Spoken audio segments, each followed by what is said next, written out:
Olá pessoal, sejam bem-vindos à nossa aula de manutenção elétrica. Hoje a gente vai focar um pouco mais sobre as principais causas, né, de falhas, defeitos em motores elétricos, tá? Então vamos lá. Bom, vou mostrar para vocês algumas das principais falhas, tá, relativas aos motores elétricos. Eu elenquei algumas aqui e a gente vai passar rapidamente aqui por elas, tá?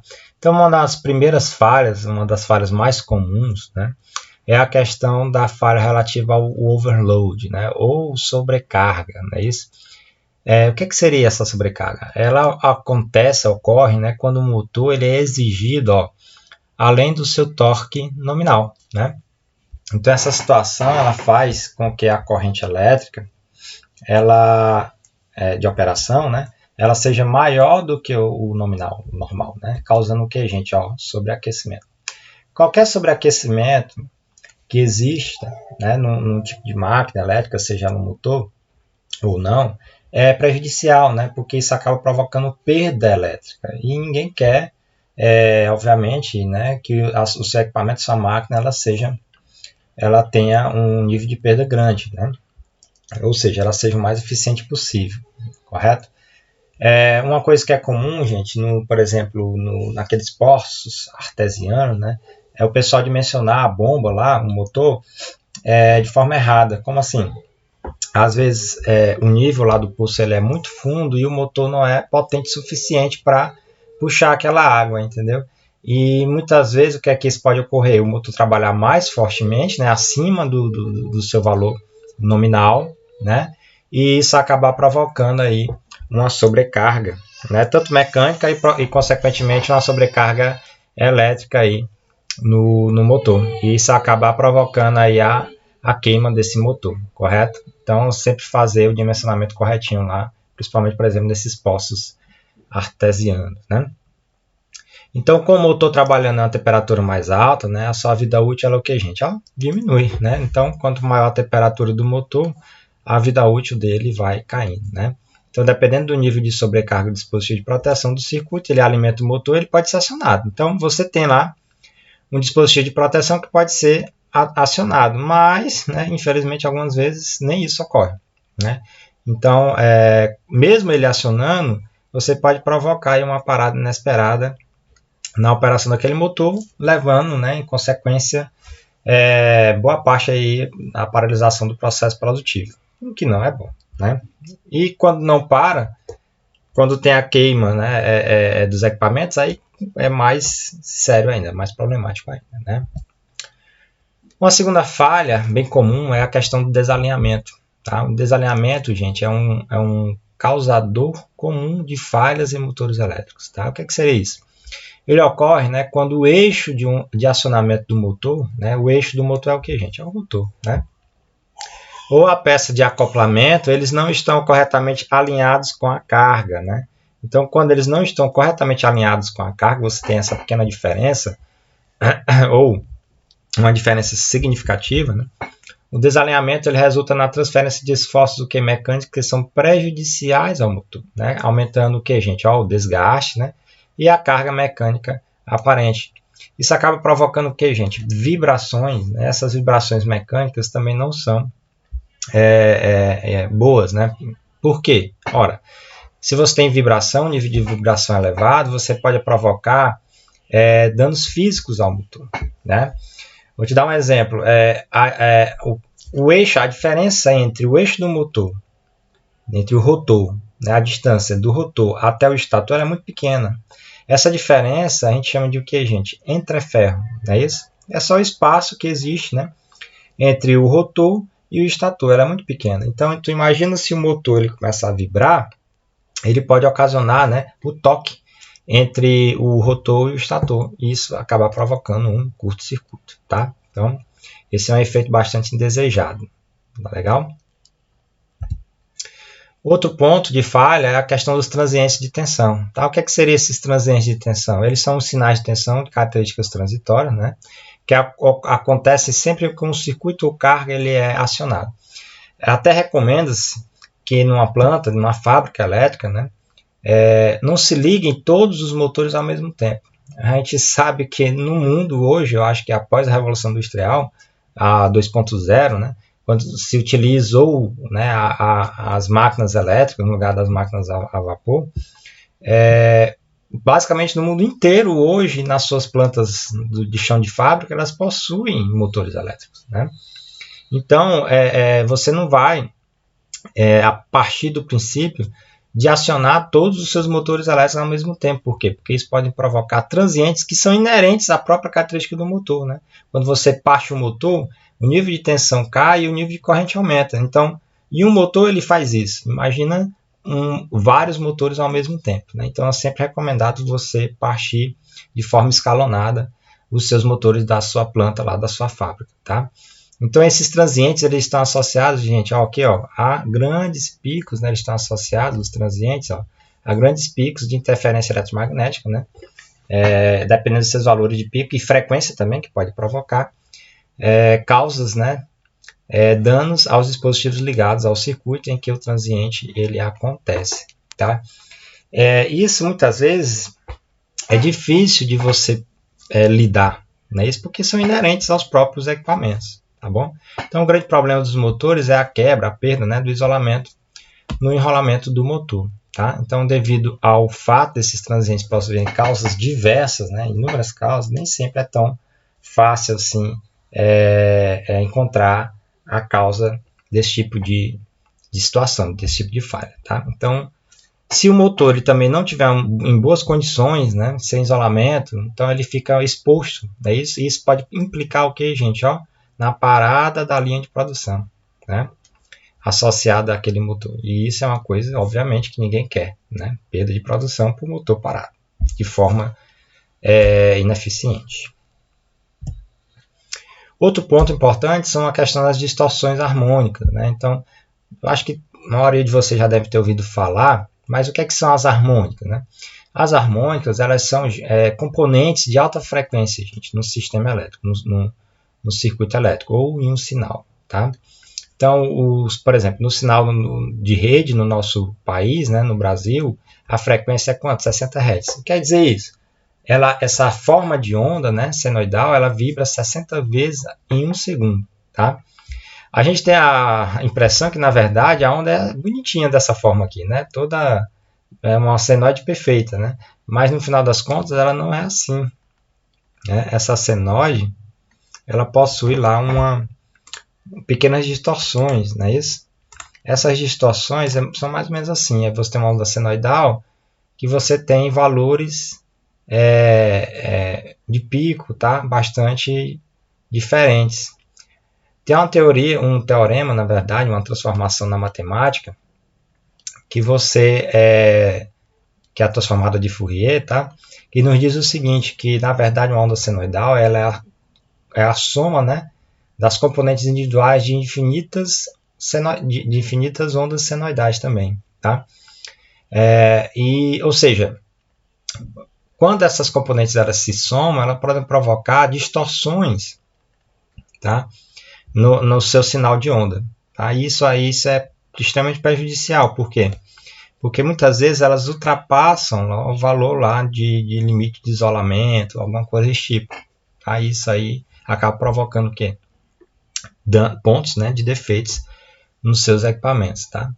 Então, a presença, né, principalmente de cargas não lineares, né, essa forma de onda, tanto de tensão quanto de corrente, ela pode sofrer distorções, tá? Que estão associadas à introdução dessas harmônicas de rede, que são, né, sinais cuja frequência é um múltiplo da frequência nominal da rede. Tá? Como eu falei para vocês, eu não vou entrar muito em detalhes da harmônica e etc, que vocês também têm, se eu não me engano, disciplinas relativas a isso, com relação à qualidade da energia. Tá? Mas as harmônicas, os efeitos das harmônicas em si, elas são prejudiciais aí à questão da operação dos equipamentos, principalmente motores elétricos. Tá? Nos casos dos motores, essa distorção harmônica ela pode ser entendida como uma fonte adicional de energia, olha só, que circula pelos enrolamentos, né, gerando perdas adicionais. Toda vez que se gera perda de energia adicional, não é bom, né, que a gente pode perder eficiência.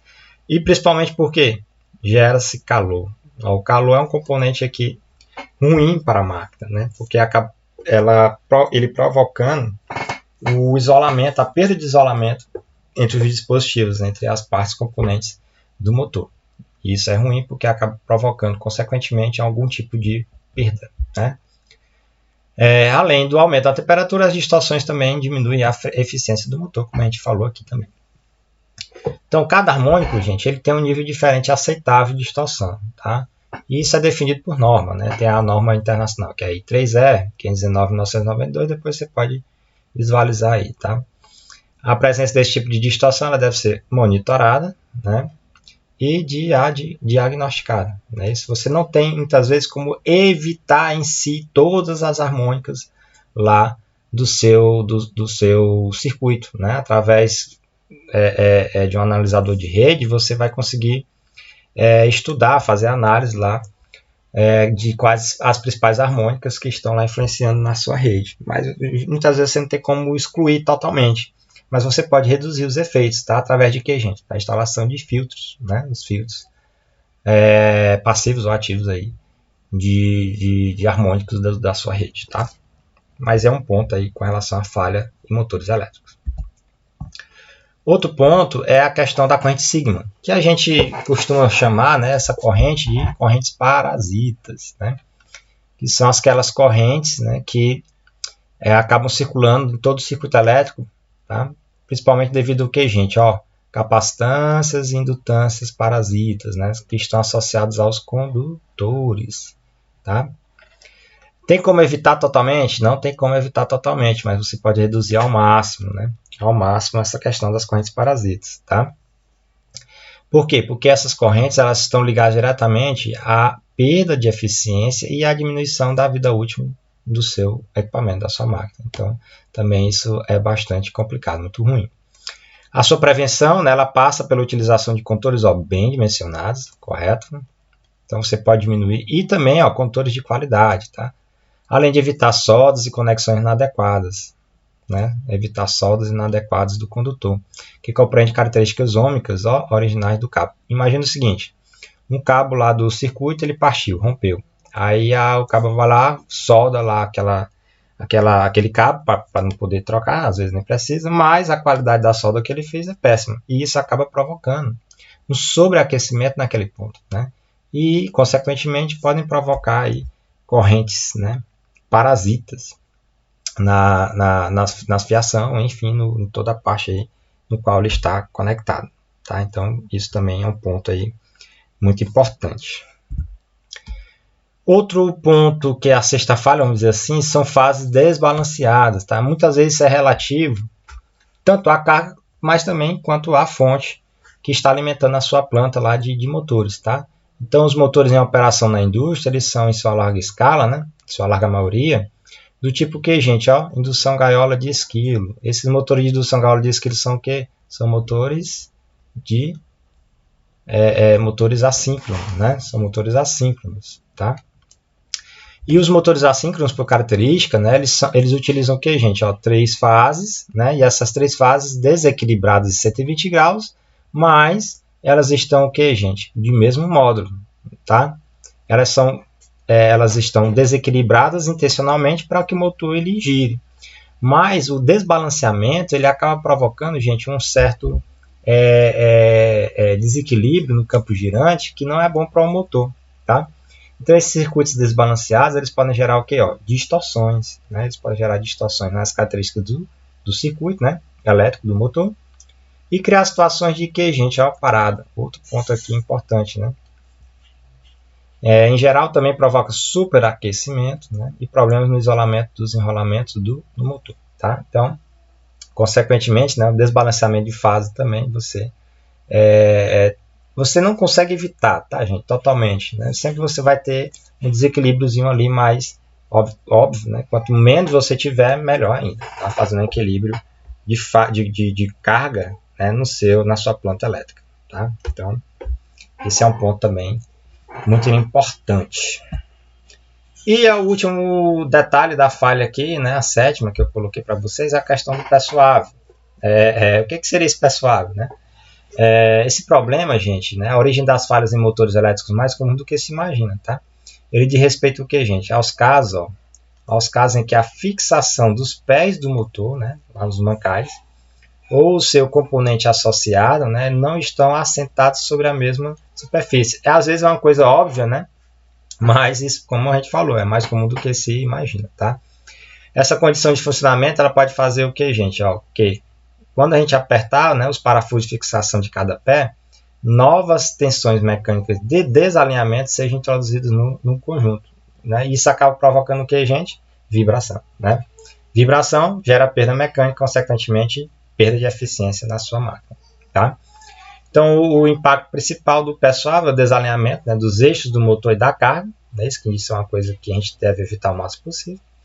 Então, para evitar esse problema, é necessário fixar tanto o motor como a carga, de forma que o assentamento não provoque vibrações adicionais. Como a gente falou, a vibração ela vai existir do motor, né? Mas a vibração adicional, que é aquela que é indesejada, é que acaba prejudicando aí o funcionamento pleno da sua máquina, né?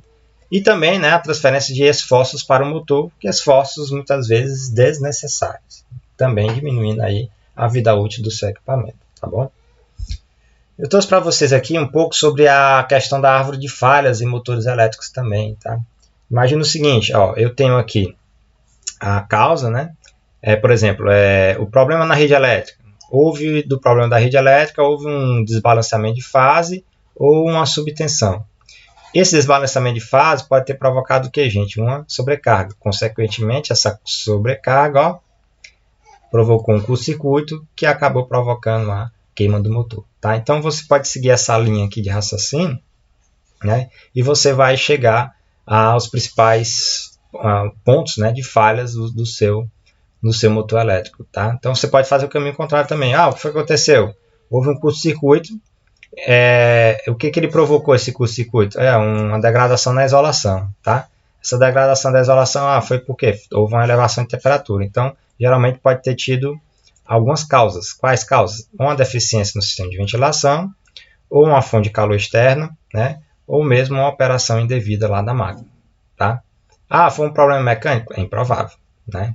Então, é improvável, tá? Então, você pode seguir essa linha de raciocínio e seguir essa árvore de falhas aí nos equipamentos, tá? Obviamente, chegando numa situação que ninguém quer, que é a queima do motor, tá? Esses pontos, né, trouxe também nas últimas aulas para vocês alguns pontos de visualização das principais defeitos, né, que ocorreram em alguns motores, né? Por exemplo, um curto entre as espiras, tá? A bobina curto-circuitada, não é isso? Um curto entre as fases, tá? Às vezes com perda de isolamento, né? Houve um curto entre as fases. O curto na conexão também pode ocorrer. Um curto na saída da ranhura lá, ó, que é um ponto aqui bastante complicado de consertar. Um curto interior da ranhura, esse que é mais complicado ainda porque é difícil de visualizar.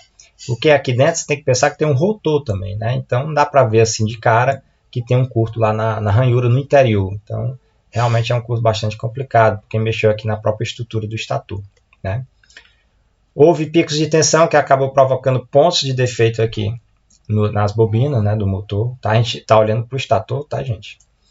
Desbalanceamento de tensão, né, acabou provocando a queima do desenrolamento da bobina no estator. Olha só o que acontece com um rotor travado, né? Um rotor travado é um rotor em curto-circuito. Consequentemente, curto-circuito, né, são altas correntes, acaba provocando praticamente a perda total aqui do motor, né? Sobreaquecimento, acaba perdendo o isolamento, né? Você percebe que toda a parte dos papéis, né, dos isolantes aqui das bobinas em relação à parte metálica do estator, eles estão rompidos, estão queimados, né? Então isso aqui é péssimo também. Falta de fase, ligação estrela ou também falta de fase, ligação triângulo, tá? Isso pode provocar também queima lá nas bobinas dos estatores do estator do motor, tá? Então, esses são alguns pontos principais, a gente já trouxe alguns nas outras aulas, mas sempre é bom você visualizar e entender o que houve, né? Para você, primeiro, fazer um planejamento preditivo de manutenção, né? Por exemplo, as minhas máquinas aqui elas estão sofrendo muito com sobreaquecimento. O que é que está acontecendo? Né? Será que é problema mecânico? Aí você pode olhar lá na sua árvore, né, de falhas, tá? Por exemplo, estou sofrendo com muito sobreaquecimento e acaba levando a um curto-circuito, né? Então você pode ver aqui, está tendo muita elevação de temperatura. Geralmente é um problema no sistema de ventilação. Será que o sistema de ventilação está sujo, né? Está lá travando, não está esfriando direito. Então você pode ficar relacionando tudo isso aí. É uma orientação, né? Para você montar o seu plano de manutenção e ter ao máximo, né, reduzido aí esses problemas aí que acabam provocando sérios danos aos motores, consequentemente a todo o processo produtivo que depende dessas máquinas aí. Tá legal? Então, trouxe rapidamente para vocês aqui um pouco sobre as principais falhas de motores, né? Pegando o link aí de outras aulas. Qualquer dúvida, vocês comentem lá no Classroom, tá bom? Até mais, gente.